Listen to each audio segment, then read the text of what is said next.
Siti memandangi langit senja dari jendela rumah kecilnya. Angin sore yang berhembus lembut terasa menyakitkan, seolah-olah membawa kembali bayangan masa lalunya yang kelam.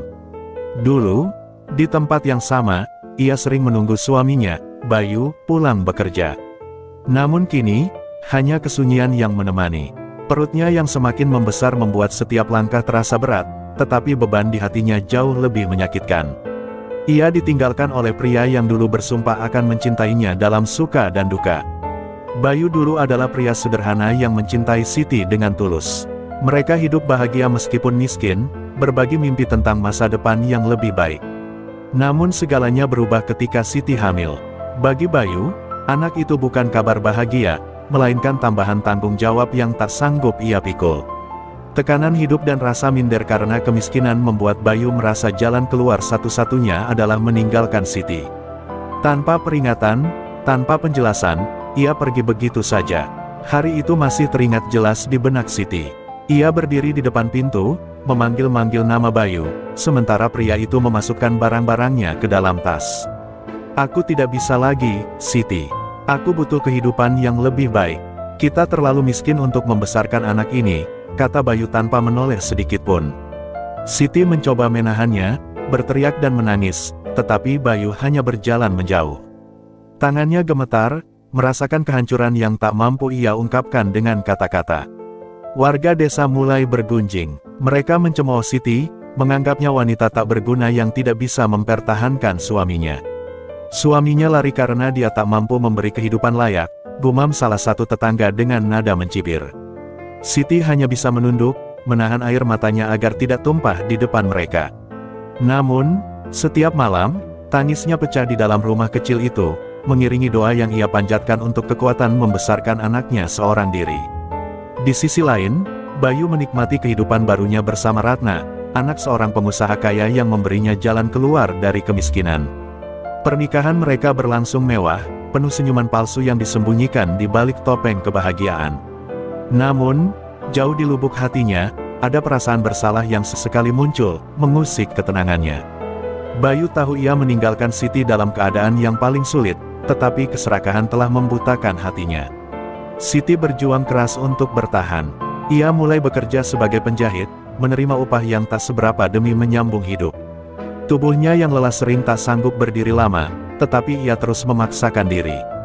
Setiap potongan kain yang ia jahit seolah menjadi simbol harapannya untuk masa depan anaknya.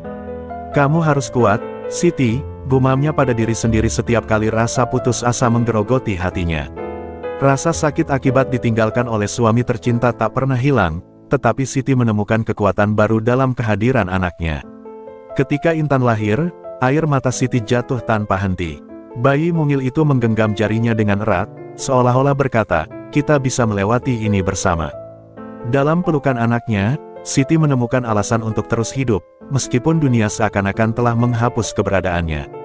Namun, di dalam hati kecilnya, Siti menyimpan luka yang tak pernah sembuh. Bayangan Bayu yang pergi meninggalkan mereka selalu menghantui. Ia berusaha menyembunyikan rasa sakit itu dari Intan, tetapi kadang-kadang, tatapan matanya mengungkapkan segalanya. Dalam keheningan malam, Siti hanya bisa berharap bahwa suatu hari, karma akan datang pada pria yang telah menghancurkan hidupnya. Intan kecil sering memerhatikan ibunya bekerja tanpa henti di bawah lampu temaram di sudut rumah. Suara mesin jahit menjadi melodi yang menemaninya sejak kecil, seolah-olah itu adalah suara hidup mereka. Ia tahu ibunya lelah, tetapi Siti selalu menyambutnya dengan senyum hangat, seakan tak ada beban yang mengganggu. Namun, Intan bukanlah anak yang buta terhadap kenyataan. Ia melihat garis-garis kesedihan di wajah ibunya, melihat tangan yang kasar karena terlalu sering bekerja, dan merasakan beban berat yang selalu dibawa wanita itu dalam diam. Ketika Intan mulai sekolah, ia sering mendengar bisikan-bisikan dari teman-temannya. "Itu anak yang ayahnya kabur, kan? Kasihan sekali." Ucapan itu seperti duri yang menusuk hatinya. Awalnya, Intan hanya diam, tetapi lama-kelamaan rasa malu itu berubah menjadi kebencian. Ia tidak mengerti mengapa ayahnya tega meninggalkan mereka. Ketika ia bertanya pada ibunya, Siti hanya tersenyum tipis dan berkata, "Kamu tidak perlu tahu sekarang, Nak. Yang penting, kamu punya ibu yang mencintaimu lebih dari apapun." Jawaban itu tak pernah memuaskan Intan. Saat beranjak remaja, Intan mulai menyadari bahwa ibunya menyembunyikan sesuatu. Suatu malam, ketika Siti tertidur, Intan menemukan sebuah kotak kecil di lemari tua. Di dalamnya terdapat beberapa foto lama, surat-surat, dan cincin pernikahan yang sudah kusam. Dalam salah satu foto, ia melihat pria yang tak pernah ia kenal, ayahnya. Mata Intan memandang tajam wajah itu, mencoba mencari jawaban yang tak pernah ia dapatkan dari ibunya. "Dia meninggalkan kita untuk apa? Untuk siapa?" bisiknya penuh amarah. Sejak saat itu, Intan tumbuh menjadi gadis yang pendiam tetapi penuh ambisi. Ia tidak ingin hidupnya berakhir seperti ibunya. Ia belajar dengan giat, berusaha menjadi yang terbaik di kelas, meskipun di rumah ia harus membantu ibunya menjahit atau mencuci pakaian. Ia menanamkan tekad dalam hatinya, suatu hari, ia akan keluar dari kemiskinan, bukan demi dirinya sendiri, tetapi demi membalas pengorbanan ibunya yang selama ini ditutupi dengan senyuman palsu. Namun, kebencian terhadap ayahnya perlahan tumbuh menjadi dendam yang membara. Ia tak bisa menerima kenyataan bahwa pria itu hidup nyaman sementara ia dan ibunya harus berjuang mati-matian. "Dia harus tahu apa yang sudah dia lakukan pada kami," gumam Intan dalam hati. Meski ibunya melarang membahas masa lalu, Intan diam-diam menyimpan keinginan untuk menemukan ayahnya dan menuntut keadilan atas semua penderitaan yang mereka alami. Siti, di sisi lain, mulai melihat perubahan dalam diri putrinya. Intan menjadi lebih keras dan sinis, terutama ketika topik keluarga muncul. Siti sering mencoba meredam amarah itu dengan kata-kata lembut. "Intan, hidup ini bukan tentang membalas dendam. Tuhan akan membalas sesuai waktunya," kata Siti suatu malam. Namun, Intan hanya terdiam, menyimpan semua perasaannya di dalam hati. Baginya, kata-kata ibunya hanyalah pelarian dari kenyataan pahit yang mereka alami. Ketika Intan diterima di universitas bergengsi dengan beasiswa, Siti merasa bangga sekaligus sedih. Ia bangga karena putrinya berhasil, tetapi sedih karena tahu dendam itu belum padam. "Kamu harus menjadi orang baik, Intan. Jangan biarkan masa lalu kita menghancurkan masa depanmu," pesan Siti saat mengantar Intan ke stasiun bus. Intan hanya mengangguk, tetapi hatinya berbisik, "Aku akan baik, Bu. Tapi aku juga tidak akan membiarkan dia lolos begitu saja." Hari-hari di kampus menjadi langkah awal Intan untuk mewujudkan mimpinya. Ia berusaha keras, bekerja paruh waktu untuk membantu ibunya sambil menjaga prestasi akademiknya. Namun, jauh di lubuk hati, ia tetap menyimpan bara dendam yang belum padam. Dalam benaknya, ia tahu satu hal, ia harus menemukan ayahnya.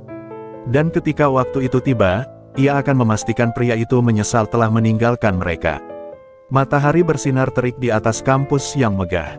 Intan baru saja menyelesaikan kuliahnya ketika langkahnya terhenti di halaman utama, tempat sebuah acara besar sedang berlangsung. Sejumlah pria berjas berdiri di panggung, menyampaikan pidato tentang kesuksesan dan kerja keras.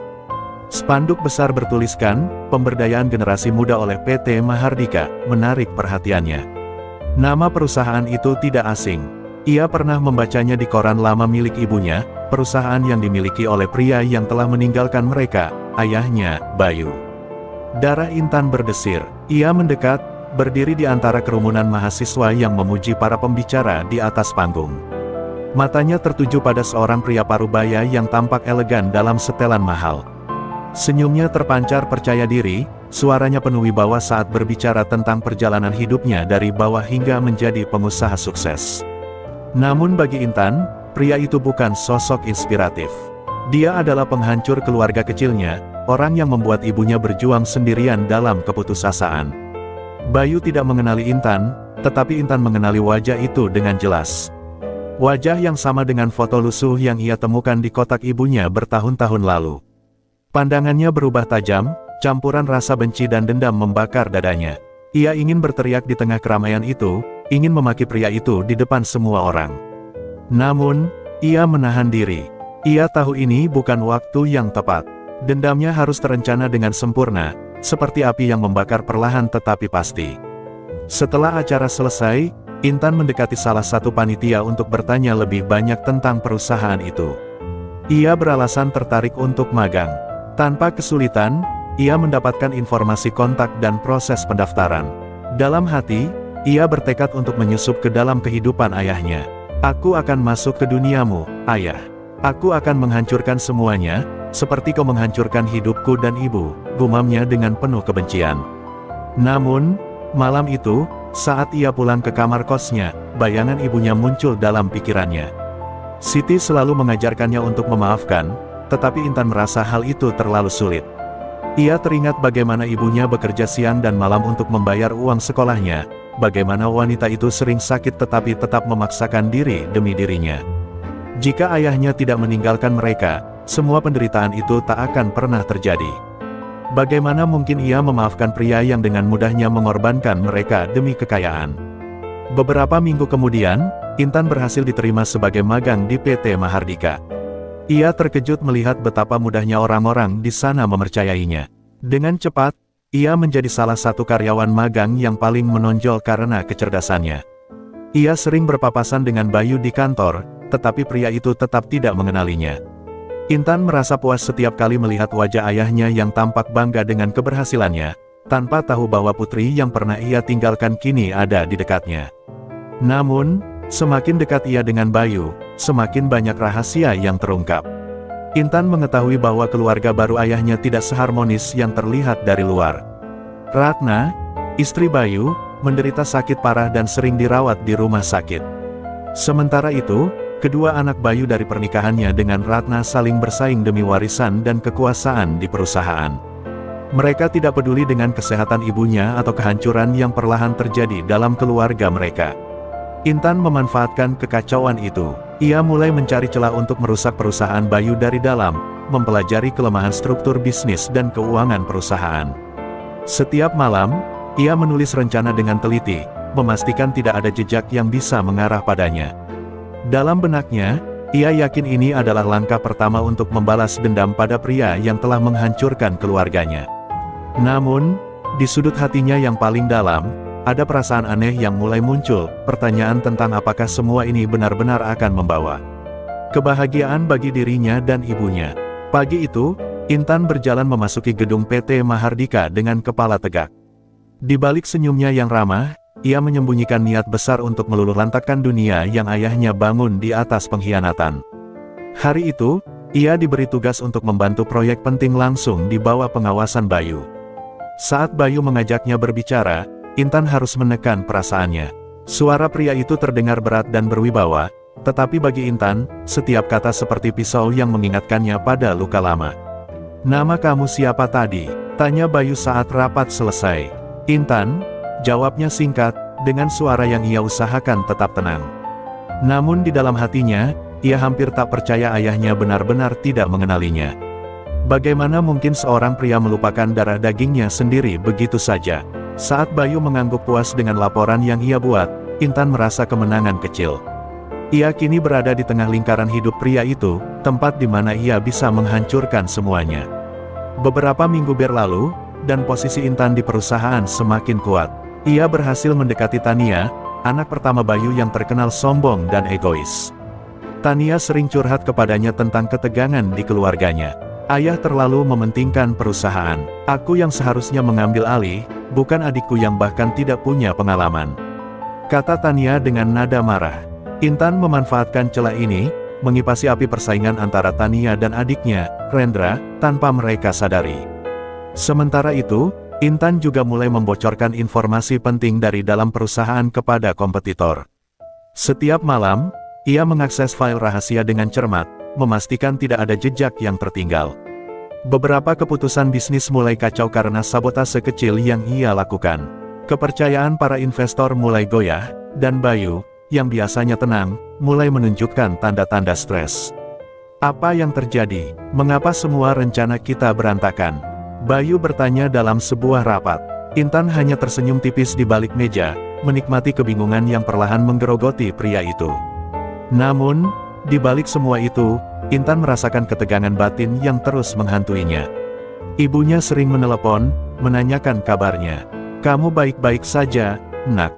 Kamu kelihatan lelah," kata Siti dengan nada khawatir. Intan hanya menjawab bahwa ia sibuk bekerja. Ia tidak punya keberanian untuk memberitahu ibunya apa yang sebenarnya ia lakukan.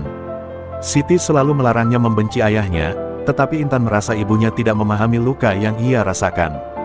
Hingga suatu malam, Intan melihat sisi lain dari ayahnya yang selama ini ia benci. Ia dipanggil untuk membantu mengantarkan dokumen ke rumah sakit, tempat Ratna dirawat. Di sana, ia melihat Bayu duduk di samping ranjang istrinya, menggenggam tangan Ratna yang lemah dengan penuh kasih sayang. "Maafkan aku karena terlalu sibuk, Ratna.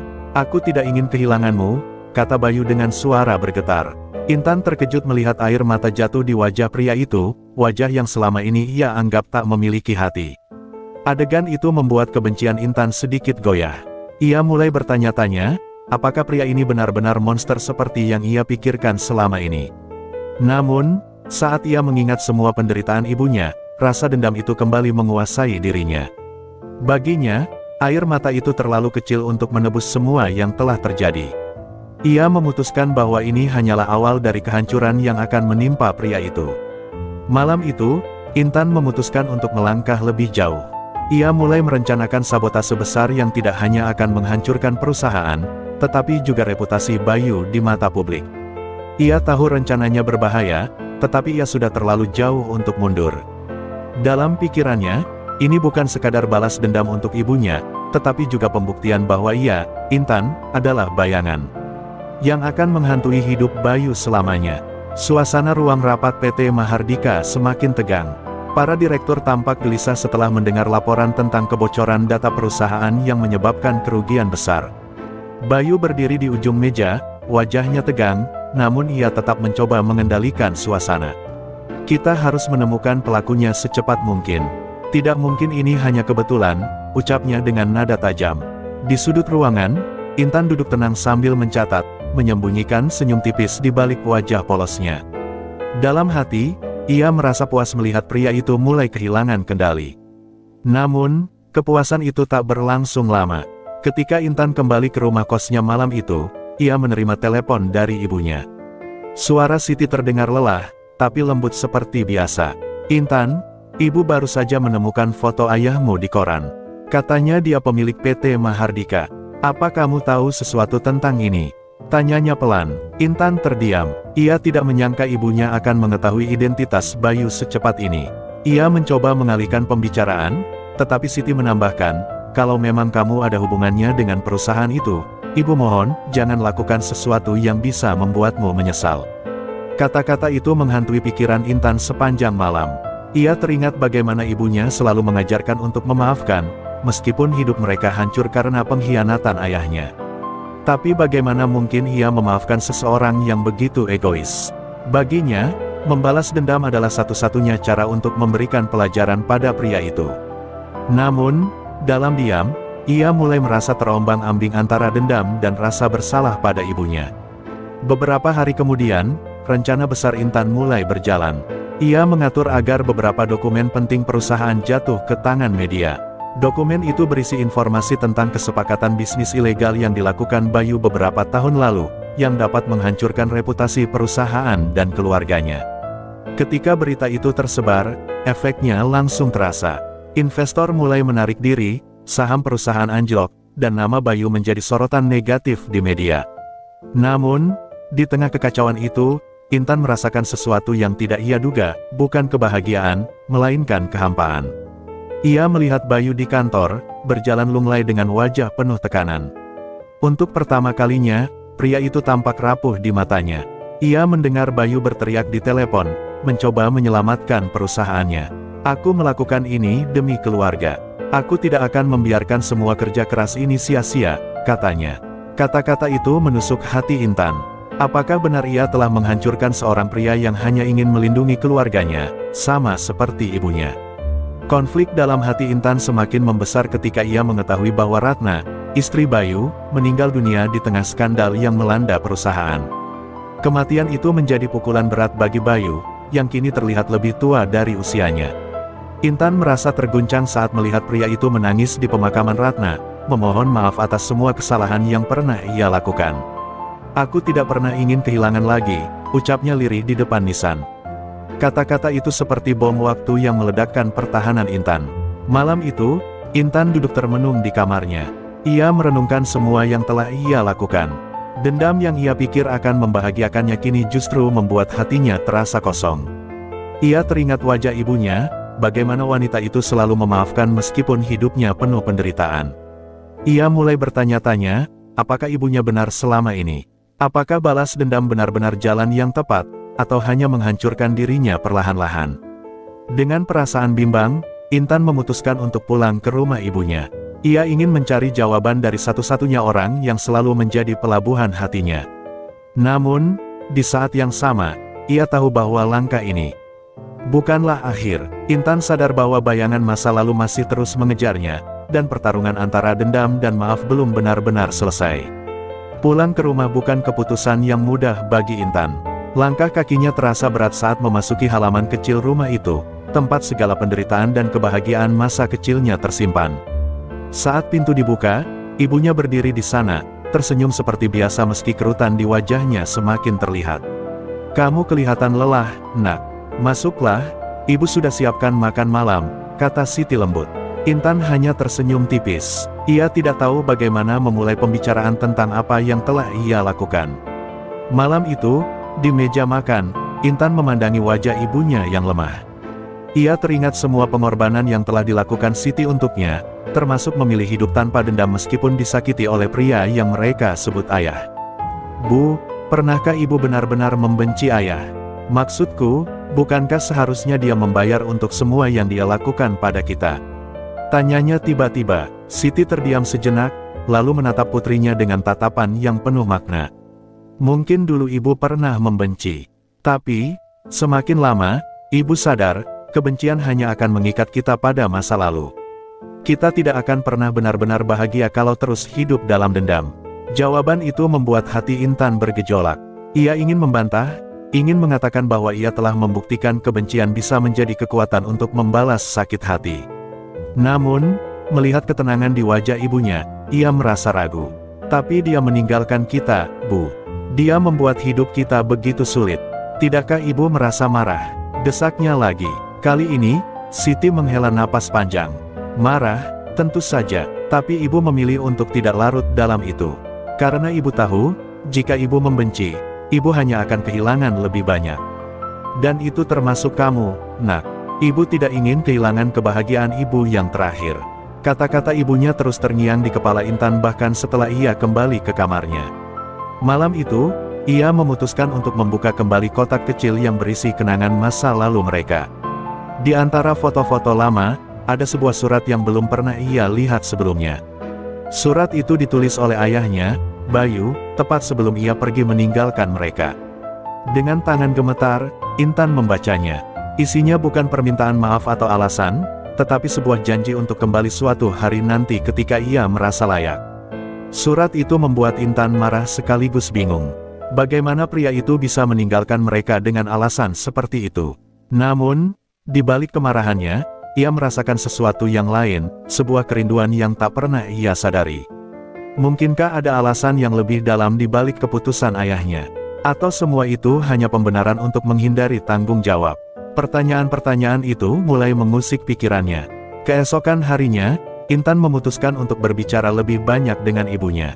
"Bu, apa yang sebenarnya terjadi antara ibu dan ayah? Kenapa dia pergi?" Tanyanya penuh harap. Siti awalnya enggan menjawab, tetapi akhirnya ia bercerita dengan suara pelan.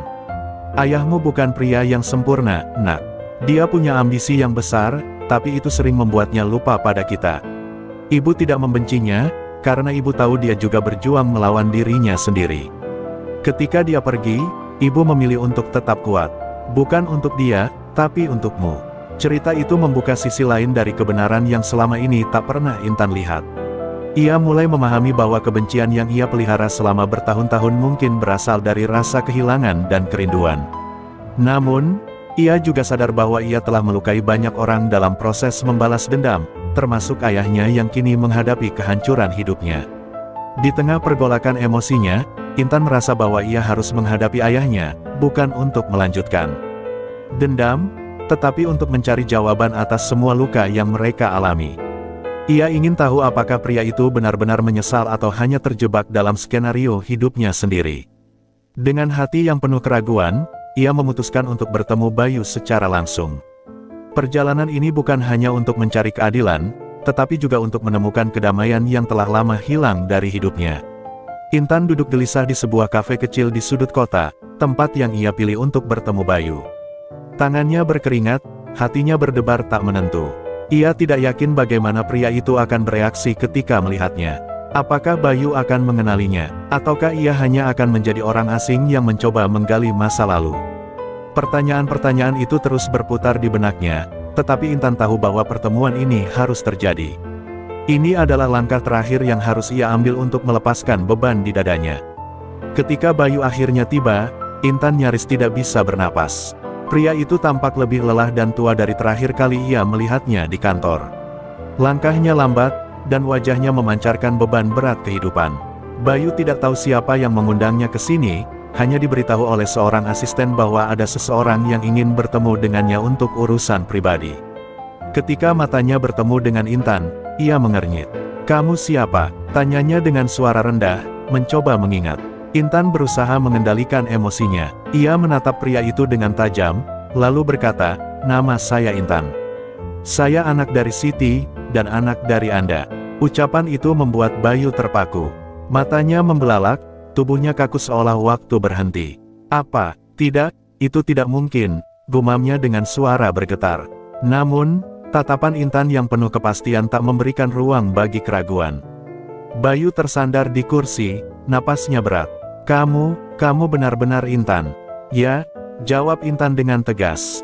"Saya anak yang dulu Anda tinggalkan bersama ibu. Anak yang Anda biarkan hidup dalam kesulitan demi ambisi Anda sendiri." Suaranya penuh emosi, tetapi ia berusaha menahan air mata yang mulai menggenang. Kenapa Anda pergi? Apa saya tidak cukup berharga untuk diperjuangkan?" Tanyanya lagi, suaranya pecah di akhir kalimat. Bayu menundukkan kepala, air mata mulai mengalir di wajahnya yang tua. Maafkan aku, Intan," katanya lirih. "Aku tidak punya alasan yang cukup baik untuk meninggalkan kalian. Aku hanya pengecut yang tidak tahu cara menghadapi hidup. Ambisiku membuatku buta, dan aku takut tidak bisa memberi kalian kehidupan yang layak. Tapi itu salah, aku salah." Ucapannya terdengar tulus, tetapi bagi Intan, kata-kata itu tidak cukup untuk menghapus semua luka yang ia rasakan. "Apa Anda tahu apa yang harus ibu hadapi setelah Anda pergi? Apa Anda tahu bagaimana rasanya melihat ibu sakit-sakitan karena bekerja terlalu keras?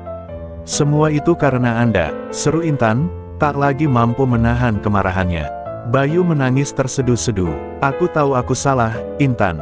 Aku menyesal. Aku mencoba membangun sesuatu yang bisa kuberikan pada kalian, tapi aku terlalu lama tenggelam dalam egoku sendiri. Aku menghancurkan keluarga kita." Melihat pria itu menangis, Intan merasakan campuran emosi yang sulit dijelaskan. Sebagian dirinya ingin memaafkan, tetapi bagian lain masih ingin menuntut keadilan. "Saya ingin tahu satu hal," ucapnya dengan suara yang kini lebih tenang. "Apakah Anda pernah berpikir untuk kembali? Atau kami hanya menjadi masa lalu yang Anda kubur begitu saja?" Bayu mengangkat wajahnya yang basah oleh air mata. "Aku selalu berpikir untuk kembali, tapi aku tidak punya keberanian. Semakin lama aku menunda, semakin besar rasa bersalah yang menghantuiku. Aku tahu ini tidak cukup, tapi aku sungguh menyesal, Intan. Jika ada cara untuk memperbaiki segalanya, aku akan melakukannya." Kata-kata itu membuat Intan terdiam. Ia tidak tahu apakah penyesalan Bayu benar-benar tulus atau hanya ucapan yang terlambat. Namun, di dalam hatinya, ia merasakan beban dendam yang selama ini ia bawa perlahan mulai pudar. Meski belum sepenuhnya memaafkan, ia sadar bahwa langkah ini adalah awal dari perjalanan baru. Pertemuan ini tidak menghapus luka, tetapi memberi peluang untuk memahami dan mungkin, suatu hari nanti, berdamai dengan masa lalu. Intan meninggalkan kafe dengan langkah berat setelah pertemuan itu. Udara malam yang dingin seolah membekukan setiap perasaan yang berkecamuk di dadanya. Kata-kata Bayu masih terngiang di telinganya, terutama permintaan maafnya yang terdengar tulus. Namun, apakah itu cukup? Dendam yang selama ini menjadi bahan bakar hidupnya tidak mudah hilang begitu saja. Ia merasa seperti berada di persimpangan jalan, tidak tahu apakah harus memaafkan atau terus berjalan di jalur yang telah ia pilih selama ini. Sesampainya di rumah, Intan mendapati ibunya duduk di ruang tamu, menjahit pakaian dengan tenang. Melihat wajah Siti yang penuh ketabahan, Intan merasa semakin bersalah. "Bu," panggilnya pelan. Siti menoleh, tersenyum seperti biasa. "Bagaimana pertemuanmu, Nak?" tanyanya lembut, seolah sudah tahu apa yang terjadi. Intan duduk di samping ibunya, mengambil napas panjang sebelum akhirnya berkata, "Dia minta maaf, Bu. Tapi aku tidak tahu apakah aku bisa memaafkannya." Siti berhenti menjahit, menatap putrinya dengan penuh kasih. "Nak, memaafkan itu bukan untuk orang lain. Itu untuk diri kita sendiri," ucapnya. "Ibu tidak mengatakan kamu harus melupakan apa yang dia lakukan. Tapi selama kamu memelihara dendam, kamu hanya akan terus membawa beban itu. Dan itu akan menghancurkanmu perlahan." Kata-kata itu menusuk hati Intan, membuatnya semakin terombang-ambing antara kebencian dan rasa ingin berdamai. Keesokan harinya, Intan kembali ke kantor. Namun, kali ini, ia merasa lebih bingung dari sebelumnya. Ia melihat Bayu di ruangannya, duduk termenung dengan wajah penuh keputusasaan. Nama Bayu masih menjadi sorotan negatif di media, dan perusahaan hampir diambang kehancuran. Intan tahu ia memiliki kekuatan untuk menghancurkan pria itu sepenuhnya. Namun, setelah pertemuan mereka, ia mulai bertanya-tanya, apakah kehancuran ini benar-benar akan membuatnya merasa puas. Di saat yang sama, Rendra, putra bungsu Bayu, mendekati Intan dengan raut wajah curiga. "Kamu siapa sebenarnya? Sejak kamu di sini, semuanya terasa aneh," katanya tajam. Intan merasa terpojok. Ia tahu bahwa waktunya hampir habis. Rendra mungkin akan menemukan kebenaran tentang siapa dirinya. Namun, alih-alih marah, Intan merasa dorongan kuat untuk menyelesaikan semuanya sebelum situasi semakin kacau. Malam itu, Intan mengambil keputusan besar. Ia menghapus semua file rahasia yang ia simpan untuk menghancurkan perusahaan. Bukan karena ia ingin menyelamatkan Bayu, tetapi karena ia sadar bahwa dendam ini telah menghancurkan dirinya sendiri.